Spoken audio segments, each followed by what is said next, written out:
Students, कैसे हो? सब बढ़िया एकदम। चलो बहुत बढ़िया। अब मैं स्टार्ट करने जा रहा हूँ एनसीईआरटी के चैप्टर नंबर 2 को।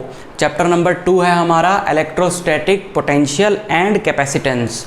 पोटेंशियल और कैपेसिटेंस दो बहुत इंपॉर्टेंट टर्म्स हैं इलेक्ट्रोस्टैटिक्स में, उसके ऊपर ये पूरा चैप्टर है, डिटेल में समझेंगे।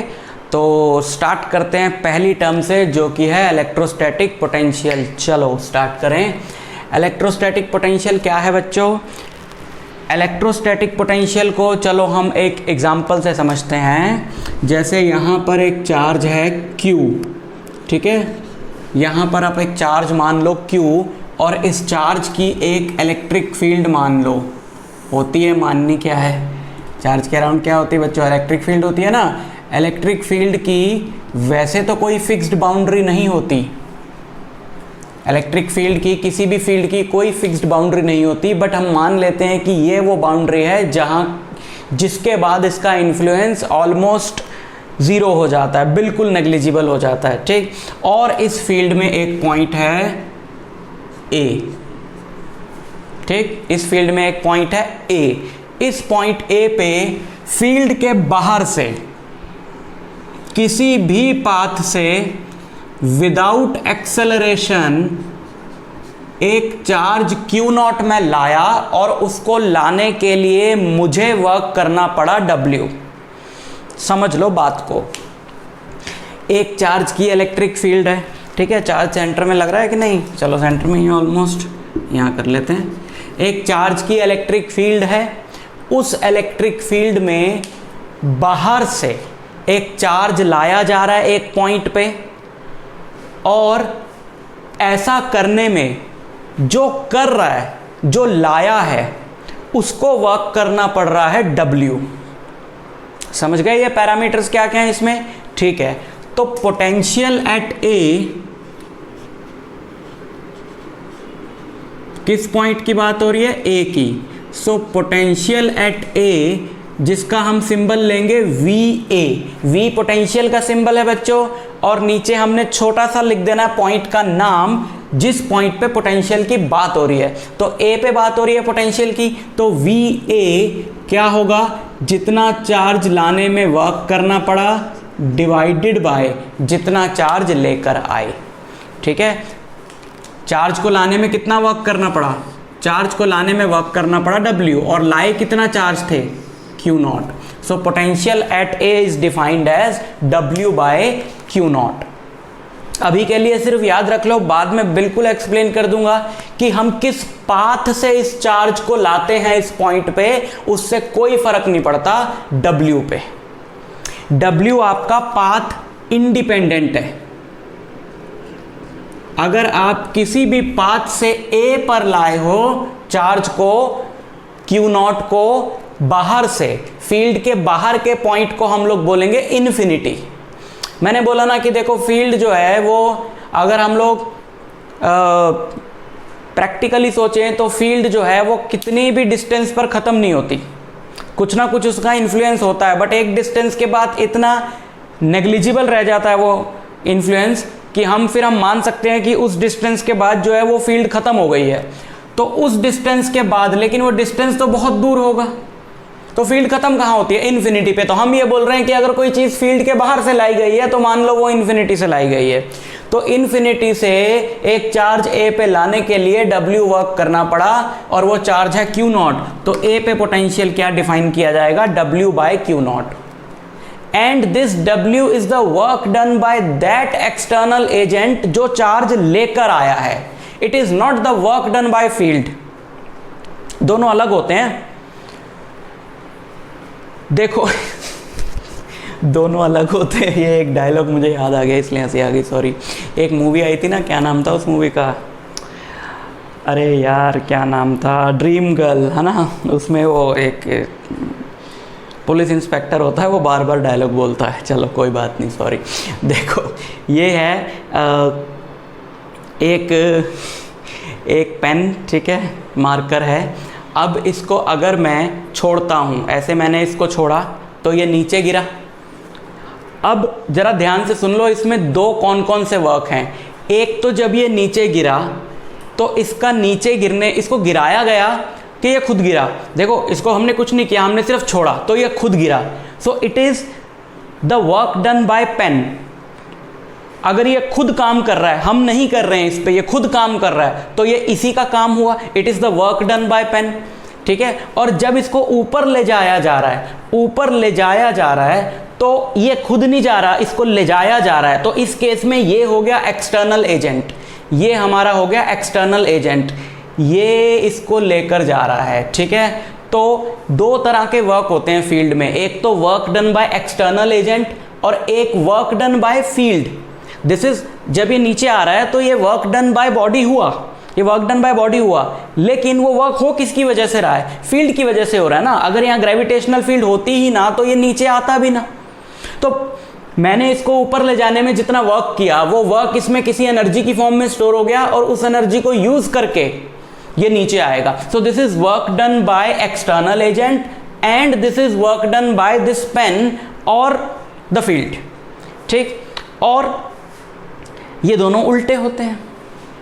उल्टे मतलब कि फील्ड की जो अट्रैक्टिव या रिपल्सिव फोर्स है उसके अगेंस्ट ले जाना हो तो वर्क करना पड़ता है, लेकिन अगर फील्ड में छोड़ोगे तो वो उस डायरेक्शन में चला जाएगा जिस डायरेक्शन की फोर्स उस पर लग रही है। फॉर एग्जाम्पल, यहाँ पे ऊपर ले जाने के लिए वर्क करना क्यों पड़ रहा है? क्योंकि ग्रेविटेशनल फील्ड डाउनवर्ड एक्ट करती है, तो मुझे फील्ड के उल्टा ले जाना पड़ रहा है। फील्ड के उल्टा ले जाना पड़ेगा तो एक्सटर्नल एजेंट को काम करना पड़ेगा। यहां पे देखो, अगर ये चार्ज पॉजिटिव है, अगर ये चार्ज पॉजिटिव है और ये भी पॉजिटिव है, देखो एक कॉन्सेप्ट बताया था ना टेस्ट चार्ज का, तो Q नॉट तो हमारा जो है वो टेस्ट चार्ज है। Q नॉट हमारा टेस्ट चार्ज है, और टेस्ट चार्ज की दो प्रॉपर्टीज याद करो। Test charge is always positive और test charge is very small. Test charge is always positive and test charge is very small, so it is positive, right. This Q not is, जो हम लोग लेके आ रहे हैं, ये पॉजिटिव है, और ये भी हमने मान लिया कि पॉजिटिव है, तो ये इसको आने नहीं देगा, रिपेल करेगा। तो रिपेल करेगा तो लाने में वर्क करना पड़ेगा, क्योंकि ये इसको आने नहीं दे रहा, तो लाने में वर्क करना पड़ेगा। तो जो लाने में वर्क करना पड़ा है, कौन लेकर आया है? मान लो कोई जबरदस्ती धक्का मार के ला रहा है, तो वो जो एक्सटर्नल एजेंट है उसने जो वर्क किया है वो W है। So potential at this point is W by Q naught. ठीक, अब इससे क्या होता है कि जब तुम किसी चीज पे वर्क करके उसे लाते हो किसी जगह पे, तो तुम्हारा वो वर्क उस चीज में स्टोर हो जाता है एनर्जी की फॉर्म में। अभी जैसे मैंने समझाया, मान लो इसको ऊपर ले जाने में मुझे 10 जूल वर्क करना पड़ा, तो 10 जूल इसकी एनर्जी बढ़ जाएगी। मान लो मैं यहां से चलाऊं, यहां इसकी एनर्जी है 50 जूल, और यहां तक लाने में मुझे 10 जूल वर्क करना पड़ा, तो यहां इसकी एनर्जी हो गई 60 जूल। तो जो मुझे इसको इस पोजीशन से इस पोजीशन तक लाने में अगर वर्क करना पड़ा है, तो वो वर्क इसमें स्टोर हो जाएगा, यानी इसकी एनर्जी बढ़ जाएगी। जैसे मैं इसको लाया हूं यहां पे जबरदस्ती, और मान लो मुझे 10 जूल का वर्क करना पड़ा, मान लो ये 1 कूलम है, थोड़ी देर के लिए मान लो कि Q नॉट जो है वो 1 कूलम है, तो मुझे इसको यहां तक लाने में 10 जूल का वर्क करना पड़ा, तो फिर इसकी एनर्जी कितनी हो जाएगी? 10 जूल बढ़ गई। अब मान लो यहां लाके मैंने छोड़ दिया, तो मुझे वर्क करना क्यों पड़ रहा था इसको यहां लाने के लिए? बिकॉज ये इसको रिपेल कर रहा था और मैं उसके अगेंस्ट ला रहा था। जैसे ही मैंने छोड़ा तो ये रिपेल कर देगा और वो वापस भाग जाएगा। अब उसको वापस भागने के लिए जो एनर्जी आई वो कहां से आई? जो मैं उसको पुश करके यहां तक ला रहा था और मैंने जो उस पर वर्क किया था वो वर्क उसमें स्टोर हो गया एनर्जी की फॉर्म में, और जैसे ही मैंने छोड़ा वो भाग गया। ठीक, तो इसका मतलब ये हुआ कि जब तुम किसी चार्ज को फील्ड में ला रहे हो तो तुम उसको एनर्जेटिक कर रहे हो, एनर्जेटिक कर रहे हो। तुम उस पर जो वर्क करके ला रहे हो वो वर्क उसमें स्टोर होता जा रहा है एनर्जी की फॉर्म में। हम ये भी डिस्कस करेंगे कि अगर ये नेगेटिव होता तो क्या होता, तब तो वर्क ना करना पड़ता। अभी मैं मान रहा हूं कि ये पॉजिटिव है, ठीक है, पॉजिटिव है तो वर्क करना पड़ रहा है और वो वर्क उसमें स्टोर होता जा रहा है एनर्जी की फॉर्म में, और जैसे ही छोड़ेंगे वो भागेगा। और पास लाके छोड़ता तो और तेज भागता, क्योंकि तब मुझे और ज्यादा वर्क करना पड़ता उसको और पास लाने के लिए, क्योंकि रिपल्शन ज्यादा होती। और फिर और ज़्यादा उसको वर्क करता पास लाने के लिए, तो उसमें जो एनर्जी स्टोर है वो भी ज़्यादा होती, तो छोड़ने पे और तेज भागता। अब इस वर्ड को समझो जरा, पोटेंशियल। पोटेंशियल का मतलब होता है एबिलिटी। तो एबिलिटी जो है वो इसकी बढ़ती जा रही है ना, एबिलिटी टू भागना। भाई चार्ज की एबिलिटी क्या है? चार्ज जितना एनर्जेटिक है उतना काम कर सकता है, तो उतना उसका पोटेंशियल है। तो मैं इसको जितनी पास ला रहा हूँ, मैं उस पर वर्क कर रहा हूँ, तो मैं उसका पोटेंशियल बढ़ा रहा हूँ। समझ में आई बात? तो इसलिए इस टर्म का हमने नाम रखा पोटेंशियल। अब मैंने बोला था ना, मान लो ये 1 कूलम का है, तो मैं इसको यहाँ तक लाने के लिए 10 जूल का वर्क किया हूँ, तो यहाँ पे लाने पे, अब देखो डेफिनेशन देखो, यहाँ पे लाने के बाद मैं बोल सकता हूँ ना कि ए पॉइंट पे जो उसका पोटेंशियल है वो कितना है, वो है 10 जूल पर कूलम। 10 जूल पर कूलम। कैसे? कितना वर्क किया? 10 जूल है ये कितना? 1 कूलम का चार्ज, तो यहाँ पे इसका पोटेंशियल कितना हो गया? 10 जूल पर कूलम। जो ये कहती है बात कि ए पॉइंट पे 1 कूलम के चार्ज को लाने के लिए 10 जूल वर्क करना पड़ता है। अब तुम ये नहीं पूछोगे कि यहाँ पे 2 कूलम का चार्ज होता तो उसका पोटेंशियल क्या होता, उसकी एबिलिटी क्या होती? भैया उसकी 20 जूल होती। 1 कूलम का चार्ज है, छोटा है, चार्ज की वैल्यू वाइज छोटा है ना, तो उसको लाना थोड़ा आसान है क्योंकि रिपल्शन कम होगी। 2 कूलम का चार्ज ज़्यादा है, रिपल्शन ज़्यादा होगी, तो लाना थोड़ा मुश्किल है, तो उसी पॉइंट तक लाने में थोड़ा ज़्यादा काम करना पड़ेगा, तो उसका पोटेंशियल बढ़ेगा। किसका? चार्ज का नहीं, इस पॉइंट का। चार्ज की तो पोटेंशियल एनर्जी बढ़ रही है ना ओवरऑल, इस पॉइंट का देखो पोटेंशियल फिक्स हो गया 10 जूल पर कूलम, कि 1 कूलम का चार्ज लाना हो 10 जूल काम करना पड़ेगा। तुमने 2 कूलम का लाना है, तुम्हें 20 जूल करना पड़ेगा। तुम्हें 3 कूलम का लाना है, तुम्हें 30 जूल करना पड़ेगा। तो अगर यहां पर 1 कूलम का चार्ज है तो उसका पोटेंशियल कितना है, उसकी पोटेंशियल एनर्जी कितनी है? 10 जूल। यहां 2 का लाया तो उसकी पोटेंशियल एनर्जी कितनी है? 20 जूल। लेकिन पॉइंट का पोटेंशियल तो 10 जूल पर कूलम ही रहेगा ना, क्योंकि 20 जूल का 20 जूल मुझे वर्क करना पड़ा है 2 कूलम का चार्ज लाने के लिए, तो 20/2 10 जूल पर कूलम। समझ में आई बात? तो पोटेंशियल बच्चों किसकी प्रॉपर्टी है? पोटेंशियल जो है वो चार्ज की प्रॉपर्टी नहीं है, पोटेंशियल है पॉइंट की प्रॉपर्टी, कि इस पॉइंट तक 1 कूलम के चार्ज को इन्फिनिटी से लाने के लिए कितना वर्क करना पड़ता है, दैट इज कॉल्ड पोटेंशियल। ठीक, समझ गए? तो ऐसा यूनिट क्या बनी इसकी? ऐसा यूनिट क्या बनी? Work per unit charge. Work per unit charge क्या हुआ? वर्क की ऐसा यूनिट क्या है? जूल पर कूलम। तो इसकी ऐसा यूनिट बनी जूल पर कूलम। बट क्योंकि पोटेंशियल जो है वो एक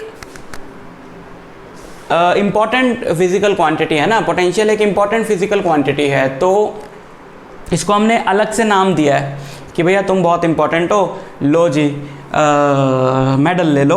वो मेडल इसका क्या है? इसका जो भी इंपॉर्टेंट फिजिकल क्वांटिटी है उसको हम थोड़ी रिस्पेक्ट देते हैं ना, उसको अलग से नाम दे, उसकी यूनिट को अलग से नाम दे देते हैं। जैसे फोर्स है मास इनटू एक्सेलरेशन, तो उसकी यूनिट बना लो kg मीटर पर सेकंड स्क्वायर, क्योंकि मास की kg है और एक्सेलरेशन की मीटर पर सेकंड स्क्वायर है। बहुत बढ़िया, ऐसे बोल लो, कोई दिक्कत नहीं है। बट हमने कहा भैया फोर्स बहुत इंपॉर्टेंट है, चलो तुम यूनिट लो अपनी पर्सनल, तो 1 kg पर metre square is called 1 newton. इसी तरीके से बनती तो इसकी जूल पर कूलम है, लेकिन हमने बोला कि भैया तुम बहुत इंपॉर्टेंट फिजिकल क्वांटिटी हो, तो तुम अपनी पर्सनल यूनिट लो, खुश रहो। और वो पर्सनल यूनिट हमने इसको क्या दी? हमने इसको पर्सनल यूनिट दी वोल्ट। सो 1 वोल्ट, वोल्ट का सिंबल कैपिटल वी है, वोल्ट, VOLT, यहीं लिख देता हूँ। 1 जूल पर कूलम इज 1 वोल्ट। ठीक है, कैपिटल वी। देखो बच्चों, पोटेंशियल का सिंबल भी कैपिटल वी, पोटेंशियल का सिंबल भी कैपिटल वी, और पोटेंशियल की यूनिट का सिंबल भी कैपिटल वी। ऐसा होता नहीं वैसे, है ना, लेकिन यहाँ पर है, थोड़ा सा याद रखना, कंफ्यूज मत होना, कि जो पोटेंशियल का सिंबल है वही उसकी ऐसा यूनिट का सिंबल है, वोल्ट। समझ में आई बात? तो इससे हमें क्या पता चलता है, एक बार फिर बैठ जाएगा ना दिमाग में अच्छे से, एक बार फिर, कि पोटेंशियल जो है किसी पॉइंट पे 1 कूलम का चार्ज लाने में कितना वर्क करना पड़ा वो है। इससे पता क्या चलता है? इससे हमें ये पता चलता है कि उस पॉइंट पे इतने कूलम का चार्ज लाएंगे तो कितना वर्क करना पड़ेगा, उतने कूलम का लाएंगे तो कितना करना पड़ेगा, जिससे हमें ये पता होगा कि इस पॉइंट पे अगर इतने कूलम का चार्ज पड़ा है तो वो कितना एनर्जेटिक है, कितनी पोटेंशियल है उसके अंदर।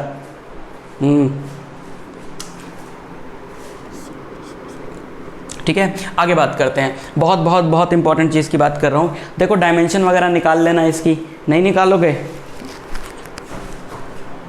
ऐसी बात कर दी, मैं निकाल देता हूँ। W है ml² T-2, Q0 है AT, क्या बनी MA-1 L² T-3, ये ठीक है।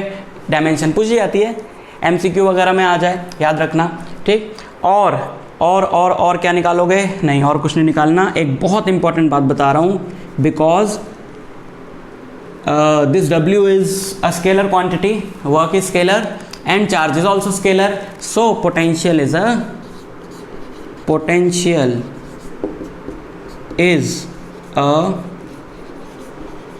scalar quantity। याद रखना बच्चों, बहुत इंपॉर्टेंट बात है, potential is a scalar quantity.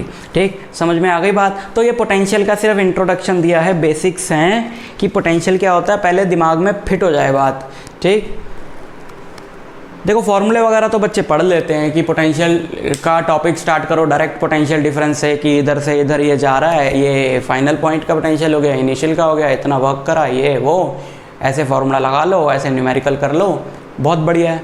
लेकिन अगर कॉन्सेप्ट दिमाग में बहुत अच्छे से बैठा हो तो वो चीज़ें समझने में और आसानी होती है। प्लस अगर कॉन्सेप्ट दिमाग में बैठा हो तो समझ में आती है बात कि यार ये कितने सिंपल सी चीज़ें हैं, जिनको नाम दे के पता नहीं हमने क्या क्या बना दिया। ये बिल्कुल बेसिक से जनरल कॉन्सेप्ट हैं फिज़िक्स के, साइंस के, मतलब वही 2-4 बेसिक कॉन्सेप्ट्स होते हैं साइंस के, जिसके बेसिस पे सारी चीज़ें बनाई गई होती हैं, उसी से फॉर्मूले निकलते हैं। तो अगर वो कॉन्सेप्ट तुम्हें पता हो ना तो फॉर्मूले तुम खुद ही बना लोगे, तुम लॉजिक लगाओगे, अच्छा यार ऐसे ऐसे, अच्छा हाँ ऐसे होता होगा। तो वो कॉन्सेप्ट इसका जैसे मैं बता रहा हूँ, जैसे तुम कोई भी टॉपिक पढ़ो उसके बारे में सबसे पहले तो तुम ये सोचो कि इसका जो कॉन्सेप्ट है वो बनाया क्यों गया, उसकी ज़रूरत क्यों पड़ी, तो उससे हमारी कोई चीज़ें हल होती होंगी, कुछ आसानी होती होगी। तो हमको इन डेप्थ ज़रूर जाना चाहिए हर एक टॉपिक में, ठीक है ना।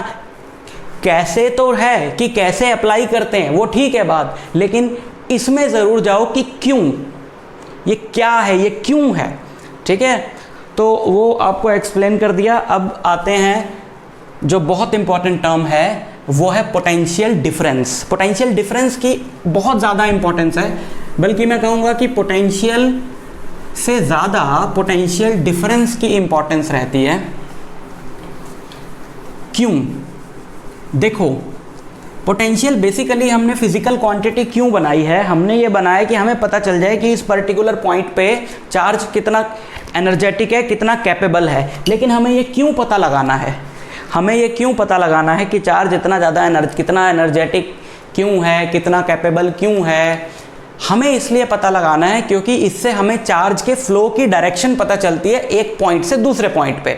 ये क्यों हमने पता लगवानी है, बिकॉज चार्ज के फ्लो से रिलेटेड बहुत इंपॉर्टेंट चीज़ें हैं।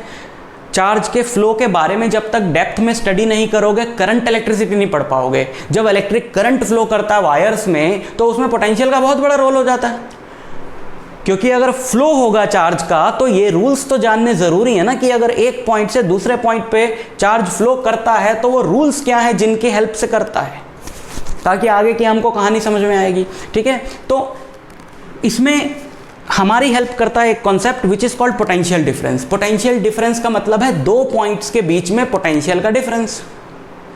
अब इस चीज़ को समझो जरा, अकेला पोटेंशियल कुछ नहीं कर सकता जब फ्लो की बात आती है। तो कैसे? जैसे हम सिंपल सा एग्जांपल लेते हैं, जैसे मान लो ये पाइप है, ठीक है ना, ये पानी की पाइप है। तो इस पानी की पाइप में से अगर पानी को फ्लो करवाना है, मान लो इसमें पानी है अभी और ये हॉरिजॉन्टल आपने ऐसे रखी है, तो एक पॉइंट ये है, एक पॉइंट ये है, क्योंकि इधर से पानी इधर जाना चाहिए, ठीक है ना। तो पानी तो है यहाँ पे, लेकिन वो इधर नहीं जाएगा जब तक ये पाइप हॉरिजॉन्टल रहेगी, है ना। जब तक ये पाइप हॉरिजॉन्टल रहेगी पानी इधर से इधर नहीं जाएगा। पानी कब जाएगा?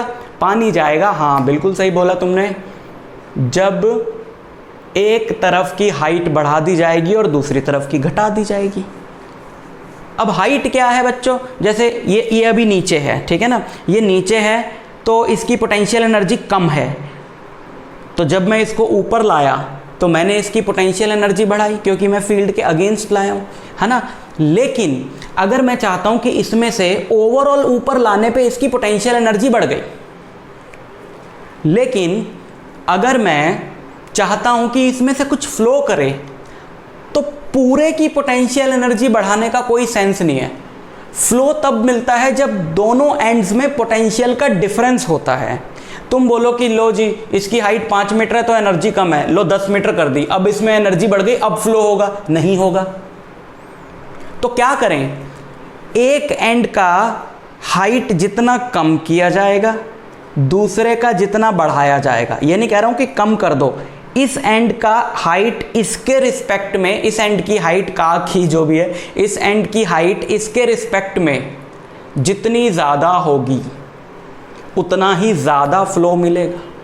अब ऐसे तुम ये कर सकते हो कि इसको 5 ऊपर कर दिया, इसको वहीं रखा, 5 यूनिट्स किसी भी यूनिट में, इसको 5 ऊपर कर दिया, इसको वहीं रखा, ऐसे, या फिर इसको 3 ऊपर कर दिया, इसको 2 कर नीचे कर दिया, ऐसे, या इसको 1 ऊपर कर दिया, इसको 4 नीचे कर दिया, ऐसे, या इसको यहीं रखा और इसको 5 नीचे कर दिया, ऐसे। इन सब केसेस में आप जानते हो फ्लो बराबर मिलेगा, बिकॉज ओवरऑल इन दोनों में डिफरेंस हाइट में 5 यूनिट का आ गया, ठीक है। सो दोनों एंड का पोटेंशियल कितना ज़्यादा है कितना कम है, that is not important. Important ये है कि दोनों एंड्स के पोटेंशियल में डिफरेंस कितना है। समझ में आई बात। तो अगर मेरे पास ये 2 पॉइंट्स हैं ए और बी, और मुझे पता है कि मान लो इस पॉइंट का पोटेंशियल VA है और इस पॉइंट का पोटेंशियल VB है, और एक चार्ज मुझे लेकर जाना है। जब मैं बोलता हूँ मुझे लेकर जाना है, तो मैं तो नहीं हूँ उस मुझे में, ये तो पक्की बात है, चार्ज दिखाई थोड़ी देते कि उठा के ले जाओ। तो ये कहने का तरीका है, जब मैं कह रहा हूँ मुझे लेके जाना है तो मेरा मतलब है एक्सटर्नल एजेंट जो लेकर जाएगा, नॉट फील्ड, एक्सटर्नल एजेंट। तो अगर मुझे लेकर जाना है चार्ज Q0 A से B, A से B, और मुझे वर्क करना पड़ा W, मैं लिख देता हूं मुझे, मतलब एक्सटर्नल एजेंट को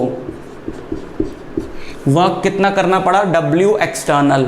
सो डेफिनेशन हमारी क्या थी, पोटेंशियल की डेफिनेशन क्या थी, W बाय Q0, और वहां पे भी W जो था वो W एक्सटर्नल ही था।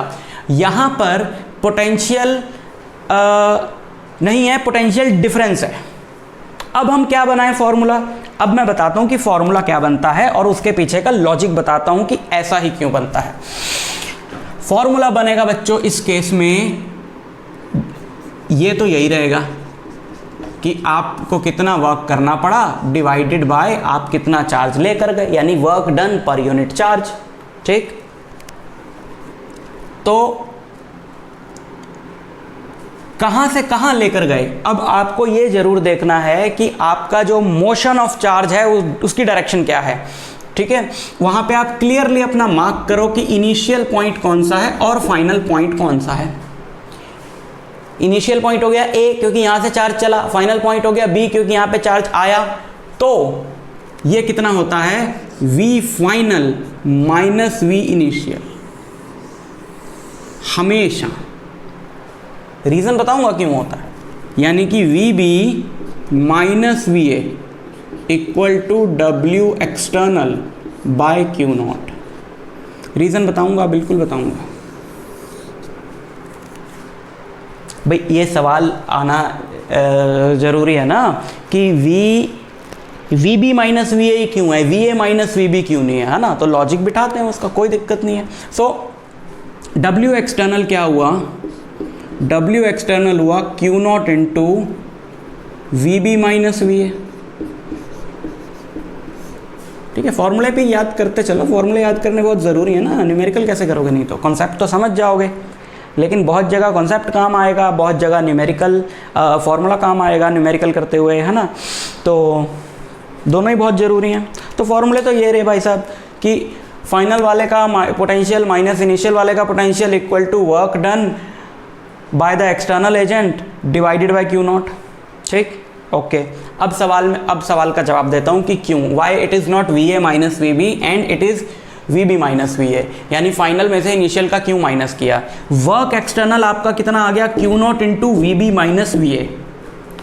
अब V B minus V A करने से ही, यानी फाइनल में से इनिशियल पॉइंट का पोटेंशियल माइनस करने से ही हमारा करेक्ट साइन आता है वर्क का। वर्क का करेक्ट साइन क्या है बच्चों, work done by the charge, work done by the body which is moving, this is the work done by body और फील्ड, ये नेगेटिव होता है। And work done on the body, यानी कि work done by external agent, work done on the body, ये positive होता है क्योंकि ये वर्क जो है वो बॉडी की एनर्जी बढ़ाता है। ठीक है, एक मिनट पानी पी लें जरा।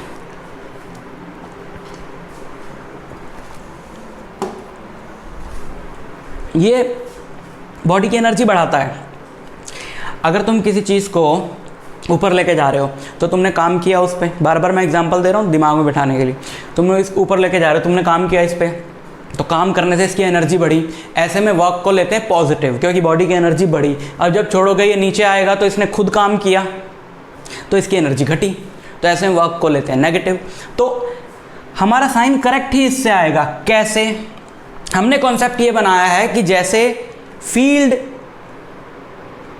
के अपोजिट जब मैं जा रहा हूं, है ना, ग्रेविटेशनल से सोचो, तो जब मैं फील्ड के अपोजिट जा रहा हूं तो लोअर हाइट से हायर हाइट पे जा रहा हूं। लोअर हाइट से हायर हाइट पे जाने पे बॉडी की एनर्जी क्या हो रही है, बढ़ रही है। वही कॉन्सेप्ट हमने यहां पे लगाना है। हम चाहते हैं कि लोअर पोटेंशियल से हायर पोटेंशियल पे जब बॉडी जाए तो उसकी एनर्जी बढ़े, और बढ़ेगी ही। अगर पीछे वाला एग्जांपल लें,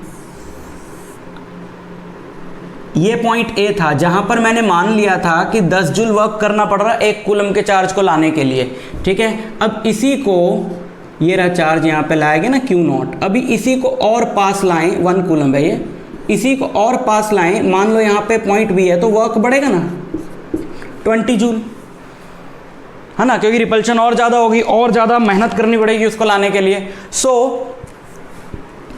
अगर तुम यहाँ ला के छोड़ दो, पॉइंट का पोटेंशियल कितना हुआ, 1 कूलम का चार्ज है ना, तो 20 जूल पर कूलम इसका पोटेंशियल हुआ, सॉरी 10 जूल पर कूलम इसका पोटेंशियल हुआ, 20 जूल पर कूलम इसका पोटेंशियल हुआ। अगर तुम चार्ज को यहाँ पे लाके छोड़ दो, किस पे, बी पे, तो वो चार्ज अपने आप क्यू पे आएगा या ए पे जाएगा। ऑब्वियसली वो अपने आप किस पे जाएगा, ए पे। यानी कि चार्ज जाता है कहाँ से कहाँ, हायर पोटेंशियल से लोअर पोटेंशियल, अपने आप। कहाँ से कहाँ जाता है, हायर पोटेंशियल से लोअर पोटेंशियल पे अपने आप जाता है। और हमें कैसे, हम एक्सटर्नल एजेंट की हेल्प से, मतलब जब हम उसको लेकर जा रहे हैं तो कहाँ से कहाँ लेकर जा रहे हैं, लोअर से हायर। सिंपल फंडा है ना, कोई भी बॉडी जब लोअर से हायर पे जा रही है तो काम उस पे बाहर से होगा, क्योंकि उसकी एनर्जी बढ़ रही है, तो खुद तो अपनी एनर्जी बढ़ा नहीं सकती वो। कोई भी बॉडी अपनी एनर्जी खुद घटा सकती है, बढ़ा नहीं सकती। बढ़ाने के लिए उसे बाहर से कुछ करना पड़ेगा ना। तो अगर बाहर से वर्क हो रहा है तो उसकी एनर्जी बढ़ेगी, तो वर्क डन होना चाहिए पॉजिटिव, यानी कि लोअर पोटेंशियल के पॉइंट से हायर पोटेंशियल के पॉइंट पे ले जाने के लिए वर्क डन पॉजिटिव होना चाहिए। ठीक, वो करेक्ट आंसर जब ही तो आएगा। इसको तो हमने फिक्स कर लिया कि ये तो पॉजिटिव है ना, ये फिक्स हो गया, ये भैया फिक्स हो गए कि पॉजिटिव है। तो W एक्सटर्नल अगर अब ध्यान से देखना, अगर VB is greater than VA है तो W एक्सटर्नल Q नॉट जो कि पॉजिटिव है, VB ग्रेटर देन VA है, ये भी होगा पॉजिटिव, तो वर्क डन आएगा पॉजिटिव। यानी कि work has to be done. और यही तो करेक्ट बात है कि लोअर से हायर पे ले जाने के लिए वर्क करना पड़ता है। और वही करेक्ट साइन तभी आएगा जब मैं फाइनल पहले रखूंगा और इनिशियल वाला पॉइंट बाद में रखूंगा। ठीक है, अब अगर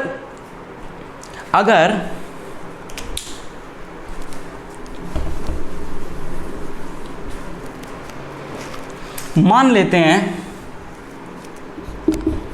बाद वाले पॉइंट का पोटेंशियल, पहले हमने माना था ना ज़्यादा है, अब हम मान लेते हैं बाद वाले पॉइंट का पोटेंशियल है कम।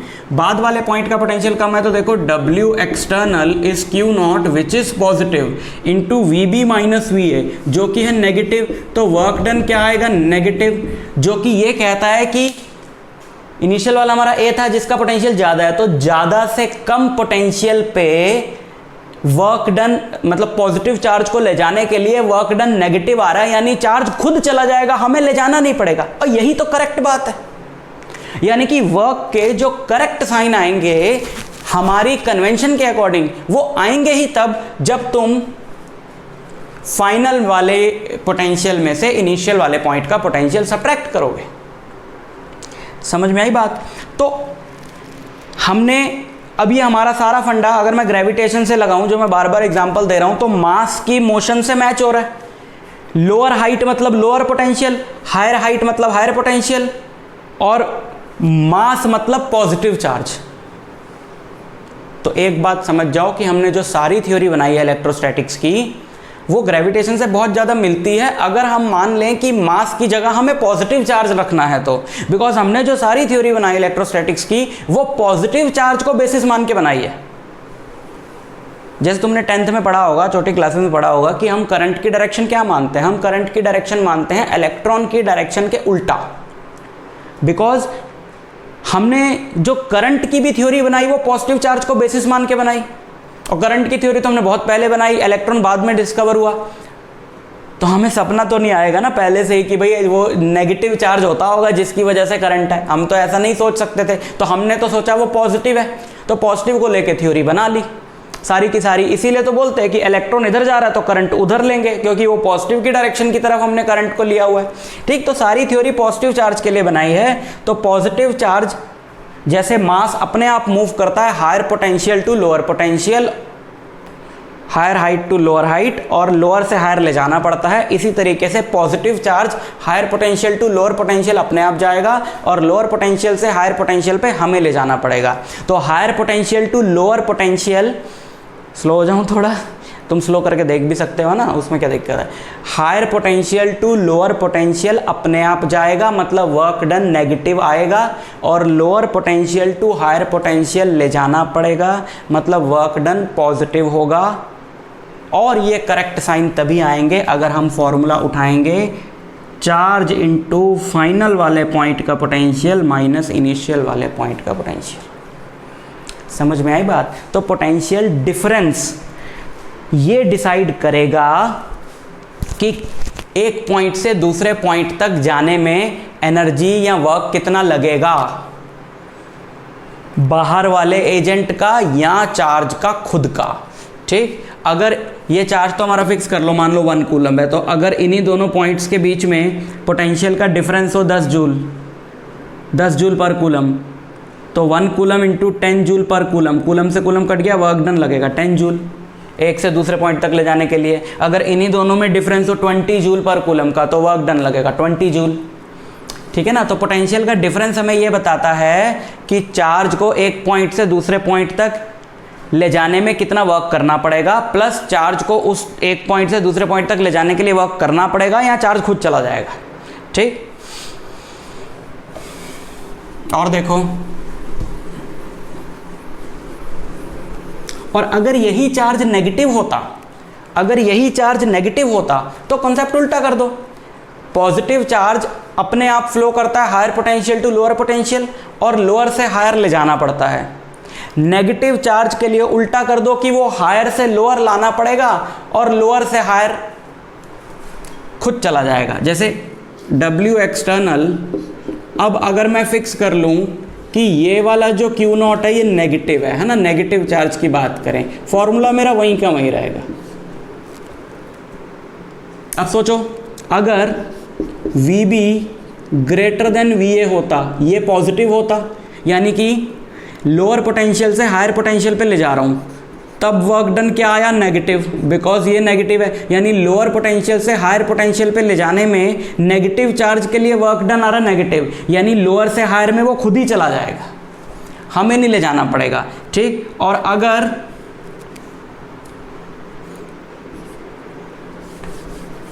अगर V भी छोटा है VA बड़ा, यानी हायर पोटेंशियल के पॉइंट से लोअर पोटेंशियल के पॉइंट पे ले जाया जा रहा है, तो external work done by external agent minus into minus क्या आएगा प्लस। इस केस में वर्क करना पड़ेगा, यानी हायर पोटेंशियल के पॉइंट से लोअर पोटेंशियल के पॉइंट पे चार्ज को लाना है, नेगेटिव चार्ज को, तो वर्क करना पड़ेगा। ये फंडा है। बट क्योंकि हमने पूरी थ्योरी पॉजिटिव चार्ज के लिए बनाई है, तो हम लोग तो डायरेक्टली बोल देते हैं कि charge, direction of motion of charge is from higher potential to lower potential,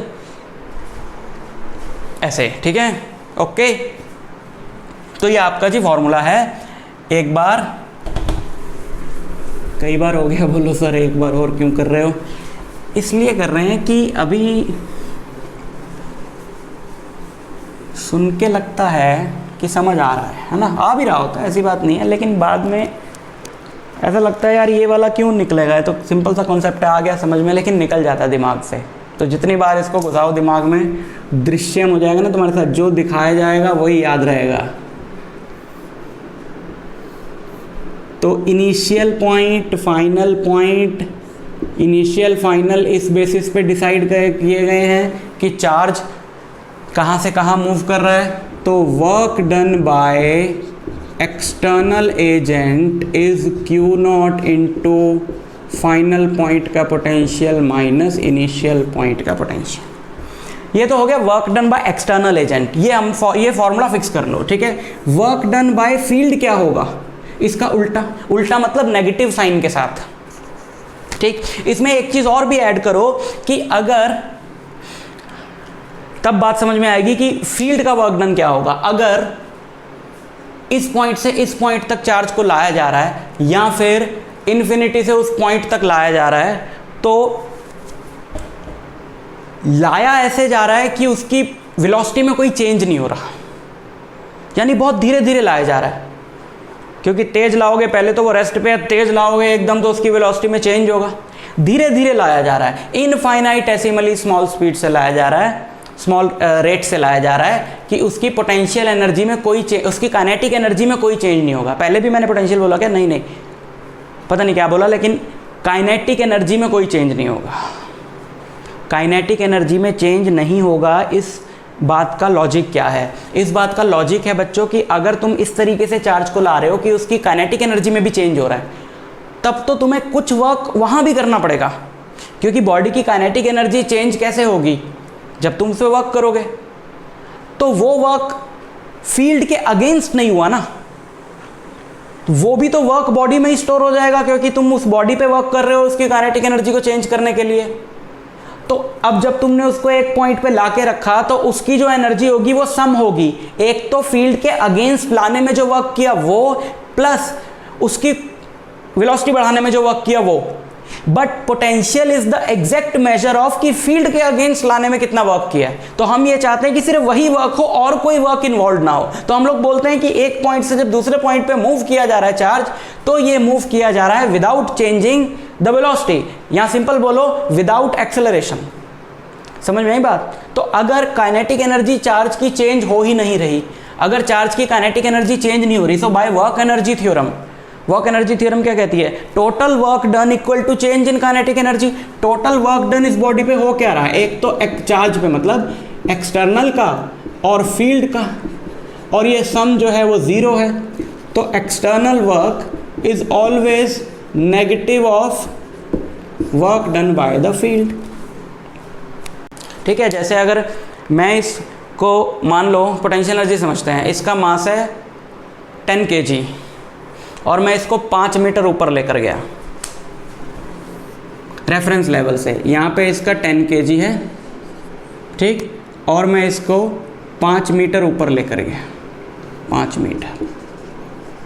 तो g को मैं ले लेता हूँ 10 मीटर पर सेकंड स्क्वायर। तो मैंने इसकी पोटेंशियल एनर्जी कितनी बढ़ा दी? 10 इंटू 5 इंटू 10, यानी कि 500 जूल। ठीक, मैंने इसकी पोटेंशियल एनर्जी इतनी बढ़ा दी। इतनी इसकी पोटेंशियल एनर्जी बढ़ाने में मेरा तो वर्क हो गया पॉजिटिव इस पे। क्यों? क्योंकि मैंने जो इसको ऊपर, इसकी जो डायरेक्शन है, मैंने इसको जो मैं लेकर गया हूँ ऊपर, तो मैंने इसको ऊपर ले जाने में ऊपर फोर्स लगाई है और डिस्प्लेसमेंट भी ऊपर हो रहा है, तो ये मेरा वर्क डन तो हो गया पॉजिटिव। लेकिन ये जब यहाँ से यहाँ गया तो एक दूसरी फोर्स भी तो इन्वॉल्व है यहाँ पे, ग्रेविटेशनल फोर्स, और वो कहाँ लग रही है? नीचे। लेकिन अभी भी ये जा रहा है ऊपर, तो work done by gravitational force अगर मैं देखूं तो ग्रेविटेशनल फोर्स और डिस्प्लेसमेंट में तो एंगल 180 डिग्री हो गया ना, तो उस केस में जो वर्क डन आपका हुआ वो तो नेगेटिव आएगा। इस केस में वर्क डन आपका आ रहा 500 जूल, और ग्रेविटी नीचे, ये ग्रेविटी हो गई आपकी और डिस्प्लेसमेंट ये हो गई, तो इनमें एंगल हो गया 180 डिग्री। वर्क डन का फॉर्मूला क्या होता है? Force into displacement into cos 180 degree. तो ग्रेविटी का जो वर्क डन आएगा ऊपर ले जाने में वो तो नेगेटिव आएगा। कितना आएगा? -500 जूल। ग्रेविटी का वर्क डन कितना आएगा? -500 जूल। ठीक है ना। जैसे ये कितनी थी? 10 kg की बॉडी थी। 10 kg की बॉडी को 5 मीटर ऊपर लेके जाऊंगा, फोर्स कितनी लग रही है 10 kg की बॉडी पे?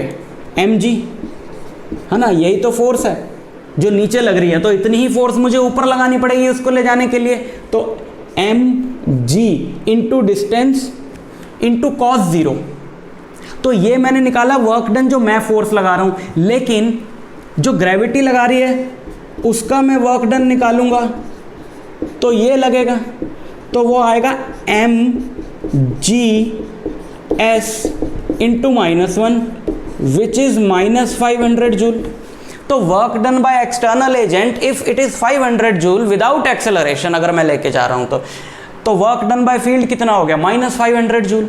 यानी कि ये दोनों एक दूसरे के उल्टे हैं, साइन अलग है इन दोनों का। तो अगर यहां पर मेरे से पूछे कि वर्क डन बाय फील्ड बताओ, तो मैं जो भी मेरा आंसर आएगा work done by external agent का, वहां पे मैं आगे माइनस का साइन लगा दूंगा। समझ में आई बात? देखो एग्जाम्पल से बताता हूं। मान लो एक इलेक्ट्रॉन को 10 वोल्ट से -50 वोल्ट के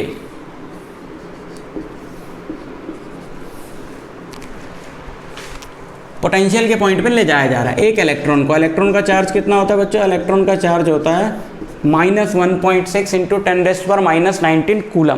क्वेश्चन है पहला, find work done by external agent. Direct formula लगाओ। Work done by external agent is charge which is moved. कौन सा चार्ज मूव किया? इलेक्ट्रॉन। तो 1.6 इंटू 10⁻⁹ इंटू फाइनल वाले पॉइंट का potential which is -50 minus initial वाले पॉइंट का potential which is -10।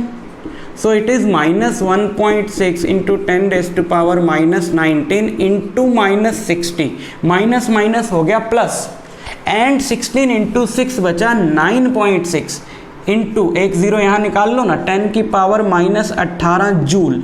This is work done by external agent जो लेकर गया है। पॉजिटिव क्यों आया है बच्चों? ये पॉजिटिव इसलिए आया है क्योंकि हायर पोटेंशियल से लोअर पोटेंशियल पे नेगेटिव चार्ज अपने आप नहीं जाता, ले जाना पड़ता है। ले जाना पड़ता है तो पॉजिटिव आएगा, जबरदस्ती धक्का मार के काम करके लेकर गए। ठीक। दूसरा है वर्क डन बाय फील्ड। तो सिंपली कोई दिक्कत नहीं, work done by external agent is this, so work done by field is this. ठीक, समझ में आई बात? फंडा समझ में आया? ओके। अब देखो, अब इसी फंडे को पकड़ के ज़रा स्टार्टिंग वाली बात फिर से मैं समझाना चाहूँगा थोड़ी सी, कि बच्चे कंफ्यूज होते हैं इस चीज़ को लेके कि पोटेंशियल क्या है सर और पोटेंशियल डिफरेंस क्या है। बच्चों दोनों एक ही चीज़ हैं। Potential is also potential difference. अगर आप सोचो कि A से B गया है आपका चार्ज, ठीक है, वो गया, तो क्या बताया आपको फॉर्मूला? ये। ठीक। अब आप सोचो कि अगर इनिशियल वाले पॉइंट का पोटेंशियल हो 0, अगर जहां से चार्ज चला है वहाँ पे उसका पोटेंशियल हो 0, तो मैं उसी फॉर्मूले पे पहुँच जाऊँगा जो मैंने स्टार्टिंग में पोटेंशियल की मीनिंग बताया, है ना, work done by external by Q naught, उसी पे पहुंच गया ना। बी, मान लो ये बी पॉइंट की बात हो रही थी यहाँ पे, तो बी पॉइंट पे मैं एक चार्ज लेकर आया क्यू नॉट, डब्ल्यू वर्क करना पड़ा, तो वी भी ये आएगा। यानी कि इनिशियल पॉइंट का पोटेंशियल अगर 0 हो तो हम वहीं पहुंच जाएंगे। तो पोटेंशियल डिफरेंस भी पोटेंशियल ही हुआ ना, वही फंडा यहाँ लगा सकते हो। बट अब इनिशियल पॉइंट ऐसा कहाँ से लाओगे जहाँ पर पोटेंशियल 0 हो, यानी जहाँ उस चार्ज की एबिलिटी, उस पॉइंट की एबिलिटी हो ही ना कुछ, कि वहाँ पे अगर कोई चार्ज रखेंगे तो उसकी कोई एनर्जी नहीं होगी। ऐसा पॉइंट कहाँ से लाएं? ऐसा पॉइंट हम वहाँ लाएं, वहाँ से लाएं जहाँ कोई फील्ड ही नहीं है, क्योंकि अगर कोई फील्ड होगी तो वहाँ तक लाने में, चार्ज को वहां तक लाने में वर्क करना पड़ता है, तो उसकी एनर्जी कुछ ना कुछ होगी। लेकिन कहां ले जाने में चार्ज को वर्क नहीं करना पड़ेगा, चलाने में वर्क नहीं करना पड़ेगा, जहां उसकी एनर्जी नहीं होगी, ये पॉइंट है फील्ड के बिल्कुल बाहर, जहां दूर दूर तक किसी दूसरे चार्ज का इन्फ्लुएंस ना हो। तो हम श्योर हैं फिर अगर वहां से कोई चार्ज लाया जा रहा है तब इनिशियली उस पॉइंट का पोटेंशियल क्या होगा? 0। ठीक, तो वही पोटेंशियल डिफरेंस का मेनली कॉन्सेप्ट है, जो पोटेंशियल का कॉन्सेप्ट बनाया जा सकता है किसी पर्टिकुलर पॉइंट पे पोटेंशियल निकालने का, अगर इनिशियल पॉइंट इन्फिनिटी पे ले लें तो। समझ में आई बात? तो पोटेंशियल के कॉन्सेप्ट से हमको ये पता चल जाता है कि चार्ज के फ्लो की डायरेक्शन क्या होगी। ठीक, ओके।